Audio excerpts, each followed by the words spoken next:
அத்தை அத்தை, என்னம்மா 2 பேரும் கடைக்கு போனீங்க? கடைக்கெல்லாம் போயிட்டு வந்தாச்சா? நான் போயிட்டு வந்துட்டேன் அத்தை. அப்படியே போய் இந்த ஒரு புடவை எடுத்துட்டு வந்தேன். நல்லா இருக்கான்னு பாருங்க. சூப்பரா இருக்குமா. இந்த கலர் என் பொண்ணுக்கு ரொம்ப சூப்பரா இருக்கும். அப்படி கட்டினா அவ்வளோ அம்சமா இருக்கும்.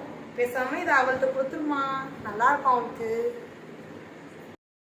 ஏன் எங்களுக்கெல்லாம் நல்லா இருக்காதா? உங்கள் பொண்ணுக்கு மட்டும்தான் நல்லா இருக்குமா?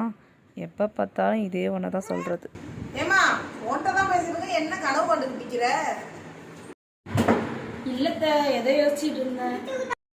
உனக்கு இதே மாரி வேற ஒரு புடவை எடுத்துறமா, இதை அவள்கிட்ட கொடுத்துருமா. இதை அவள்கிட்ட கொடுத்துருமா. அவள் மாசமா இருக்காமா. அவள் ஆசையெல்லாம் நான் நிறைவேற்றணுமா. மாசமா இருக்கக்குள்ள எது கேட்டாலும் இல்லைன்னு சொல்லக்கூடாது. உனக்கு வேற புடவை எடுத்து தரேன்.